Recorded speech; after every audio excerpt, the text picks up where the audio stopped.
Halo semuanya, selamat datang di channel yang tidak layak untuk dihina ini. Sebelum kita mulai, atur posisi santainya, seruput kopinya, dan mari kita berhayal. Tuan, aku berpikir jika semua ini terjadi, kemungkinan besar ada seorang ahli yang mengetahui rencana kita, ucap Jenderal Darah itu. Maksudmu, apakah ada pengkhianat di antara kita? Tanya Jenderal kedua. Bukan kita, tapi bawahan kita, balas Jenderal Darah. Setelah mendengar itu, para jenderal yang ada di sana segera mengerutkan keningnya, atas apa yang mereka dengar dari Jenderal Darah. Sial, aku baru sadar akan hal itu, perintahkan untuk memeriksa bawahan kita semua, ucap Jenderal kedua. Siap, jawab mereka secara serentak. Itu tidak perlu, ucap seseorang secara tiba-tiba. Oh, apa maksud dari perkataanmu? Tanya Jenderal kedua kepada suara itu. Lalu, setelah sosok itu muncul, ternyata itu adalah sosok berpakaian hitam dan bertopeng, dengan membawa seorang laki-laki paruh baya yang sudah sangat terluka parah di tangannya. Aku telah membunuh seluruh pengkhianat itu, dan hanya dia yang tersisa, ucap pria bertopeng itu. Setelah mengatakan itu, dia segera melemparkan pria itu ke depan aula. Saat mereka melihat orang itu, semua orang yang ada di sana menjadi kaget. Mereka semua tidak menyangka bahwa orang inilah yang jadi pengkhianat di antara bawahan mereka. Kamu sungguh berani, teriak Jenderal kedua. Dia langsung berdiri dan menghilang dari tempat duduknya. Lalu dia muncul di depan pria itu, kemudian menginjak punggung pria yang telah terluka parah tersebut. Ah, dia memuntahkan seteguk darah dari mulutnya, karena dia telah diinjak oleh Jenderal kedua. Katakan kepadaku, kepada siapa kamu memberitahu semua rencana kami? Tanya Jenderal Darah sambil melepaskan injakannya, dan mencengkeram leher pria itu sambil mengangkatnya. Hehehe, tidak ada yang bisa kamu dapat dariku, tapi memang benar, akulah yang sengaja mengubah di mana tempat keluar dari arai teleportasi itu, jawab pria itu. Kurang ajar, teriak Jenderal kedua sambil memukul perut pria itu. Ah, pria itu kesakitan lagi, dan mengeluarkan seteguk darah dari mulutnya, tetapi anehnya, pria ini tetap tersenyum ke arah jenderal itu. Hehehe, apakah kamu pikir aku akan setuju untuk menjadi bawahan para setan keparat seperti kalian? Percayalah, kalian akan berakhir dengan kehancuran, teriak pria itu kepada semua orang yang ada di sana. Heh, kamu sungguh berani mengancam kami walaupun akan mati, teriak Jenderal Darah. Hahaha, apa peduliku, mati ya mati, kalian telah kehilangan satu jenderal dari 10 jenderal besar kalian, dan tugasku juga sudah cukup, teriak pria itu. Kamu sepertinya memang ingin mati, kamu tidak akan mati semudah itu, karena aku akan mengeluarkan jiwamu dari tubuhmu, dan kemudian menyiksamu selama ribuan tahun, teriak seorang jenderal yang berada di sebelah Jenderal Darah. Dia adalah salah satu jenderal yang bergelar Jenderal Jiwa, dan dia termasuk salah satu dari 10 jenderal yang berada di urutan ke-7. Hahaha, ingatlah, kalian dan para pengkhianat dari dunia biru itu akan mati dengan cara yang menyedihkan, teriak pria itu sambil meludah, dan kemudian tertawa ke arah para jenderal itu. Kurang ajar, teriak jenderal kedua dengan marah sambil mengayunkan tinjunya ke arah pria itu, karena pria itu berani sekali menghinanya, dan bahkan meludah ke wajahnya. Pria itu hanya tersenyum ketika melihat tinju yang melayang ke arah tubuhnya, dan tanpa para jenderal itu sadari, dia telah menelan sebuah pil kecil dari bawah lidahnya tersebut. Saat tinju jenderal kedua mendarat, pria itu telah mati, para jenderal itu pun menjadi kaget, ketika mereka melihat itu, karena mereka tahu bahwa, jenderal kedua tidak memukul orang itu dengan kekuatan penuhnya, tapi pria itu mati secara tiba-tiba. Kenapa dia bisa mati? Tanya jenderal kedua dengan bingung. Sepertinya dia telah memakan sebuah pil beracun, dan bahkan jiwanya juga telah menghilang, ucap Jenderal Jiwa setelah melihat tubuh tanpa nyawa itu. Karena dia sangat sensitif dengan jiwa, maka dia bisa merasakan keadaan jiwa seseorang dengan cara melihatnya saja. Kurang ajar, bahkan aku belum menyiksanya, teriak jenderal kedua. Tetapi secara anehnya, tubuh pria itu tiba-tiba terbakar di tangan jenderal kedua. Jenderal kedua segera melepaskan mayat itu dari tangannya secara spontan. Apa? Bahkan dia tidak meninggalkan tubuhnya. Aku sungguh tidak menyangka, bahkan manusia bisa sangat kejam kepada tubuhnya sendiri, ucap Jenderal Darah. Tidak masalah, semua pengkhianat telah mati, fokuslah untuk mencari tahu apa yang terjadi di benua timur, tetapi tetap berhati-hatilah, agar tidak diketahui oleh para ahli di sana, ucap pria bertopeng itu, lalu, dia menghilang secara tiba-tiba dari sana di depan mata mereka semua. Baiklah, ucap mereka secara serentak, dan bahkan, jenderal kedua yang keras kepala pun tidak menolak perintah orang bertopeng itu. Setelah itu, mereka semua bubar dan mengirim anak buah mereka untuk mencari tahu, apa yang sebenarnya terjadi kepada 100 orang anak buah mereka yang dikirim ke Laut Timur. Sedangkan mayat pria yang tadi bunuh diri, itu sudah lama menjadi abu, dan tanpa ada yang tersisa dari tubuhnya sedikit pun. Setelah beberapa hari di Sekte Langit, Lin Tian bersiap-siap untuk pergi ke Kekaisaran Laut untuk membantu Lin Gui. Jadi sekarang, dia berada tepat di depan arai teleportasi yang ada di Sekte. Ayah, ibu, paman, An-Er berangkat, ucap Lin Tian yang masih mengenakan wajah aslinya. Dia juga tidak berencana untuk menyembunyikan wajahnya lagi, karena menurutnya, sejak dia membuka topeng dan melepas segel di tubuhnya, kekuatan yang ada di tubuhnya pun sudah tidak bisa disegel lagi, walaupun bisa, pasti hanya akan memperlihatkan kultivasinya yang berada di tahap alam abadi bumi, dan itu pun juga sudah tidak ada gunanya bagi Lin Tian, jadi setelah dia berpikir, sepertinya tidak perlu lagi memakai topeng penutup wajah. Baiklah, kamu berhati-hatilah, ucap Bing Yang. Paman tenang saja, balas Lin Tian. Kakak jangan pergi, ucap Lin Jiali yang ada di pelukan Kier. Lin Tian melihat adiknya berbicara, dan kemudian dia mendekat ke arah adiknya itu. Selama beberapa hari sebelumnya, Lin Tian telah menyimpan semua hal yang dia rencanakan di dalam kesadaran ilahi adiknya itu, jadi saat adiknya sudah mulai berlatih, hal-hal yang telah dia tinggalkan itu secara otomatis akan terbuka, dan itu sesuai dengan keinginan yang akan adiknya pelajari. Li Er tenang saja, kakak pasti akan kembali, bersikaplah yang baik, dan jangan nakal ya, ucap Lin Tian sambil mengelus kepala Lin Jiali.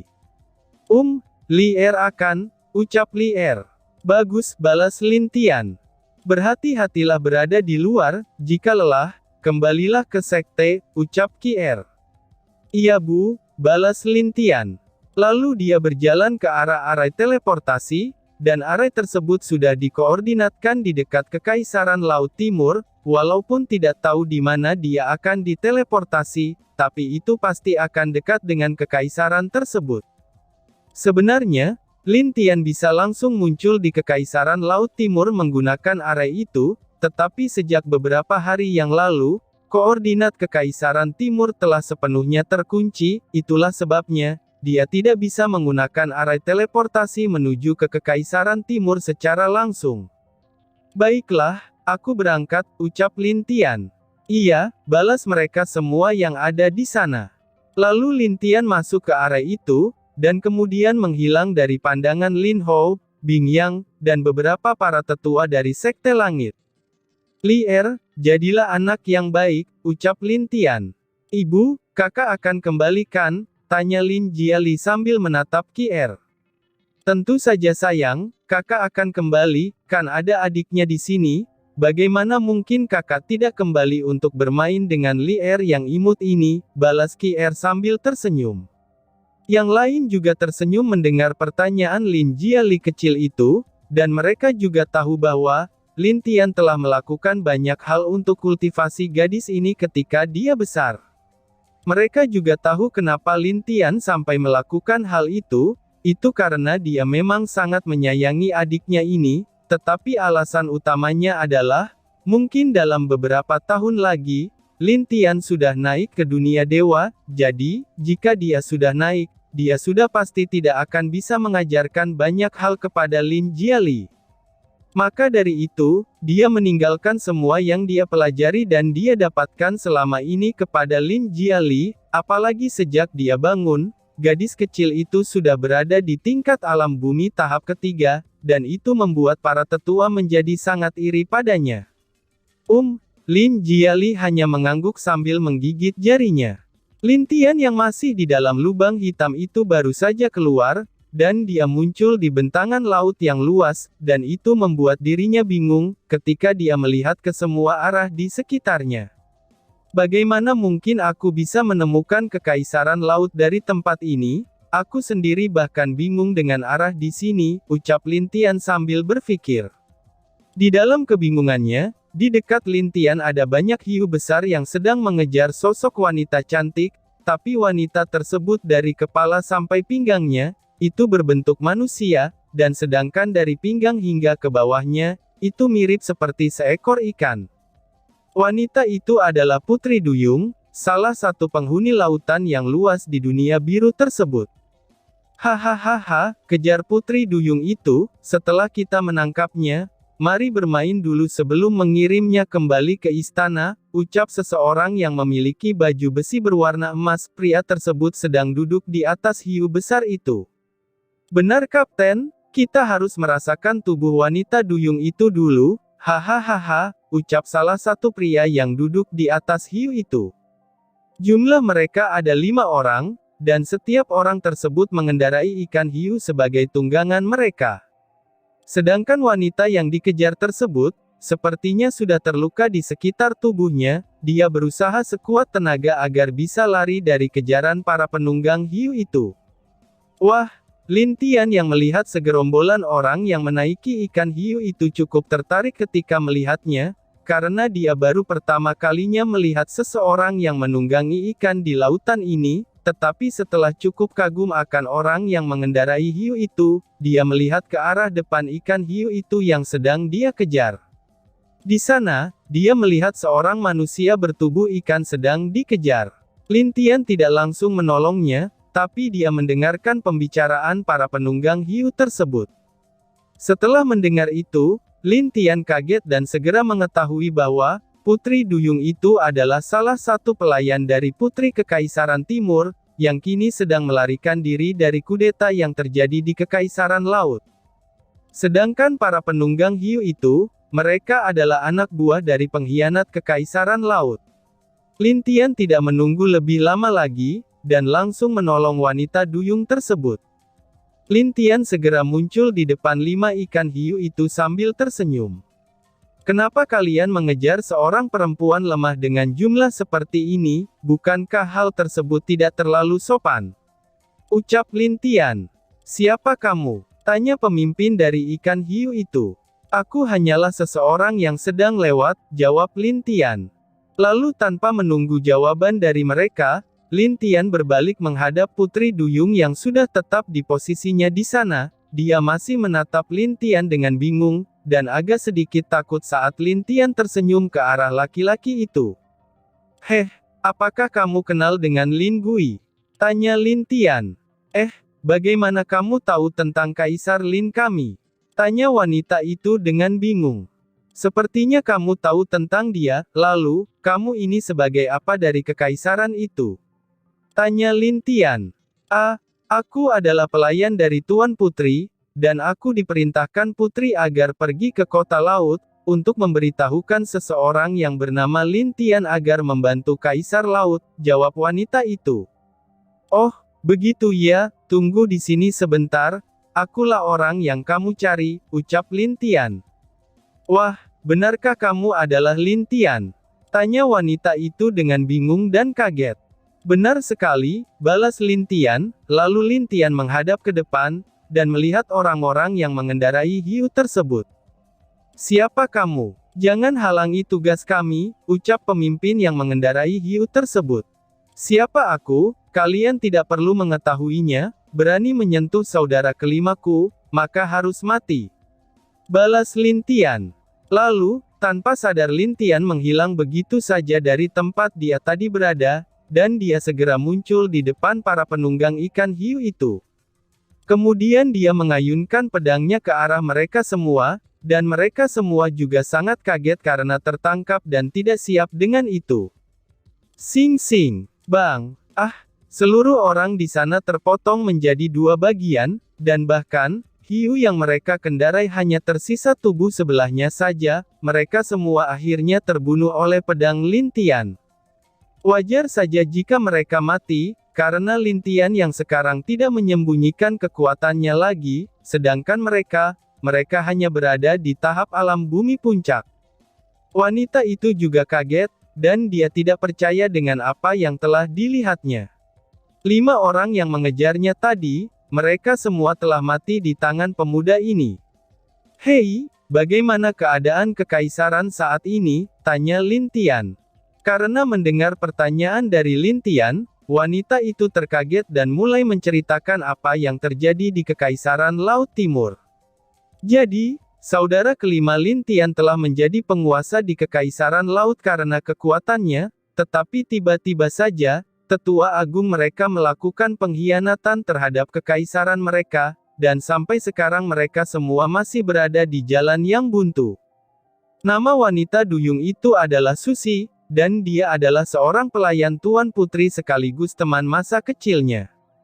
Mendengar ceritanya itu, Lin Tian menjadi senang, lalu dia mendekat ke arah wanita itu. "Bisakah kamu membawaku ke Kekaisaran Laut?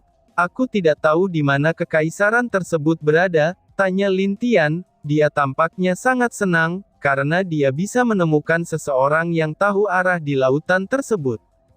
"Baiklah, aku akan membawamu ke kekaisaran kami," jawab wanita duyung itu.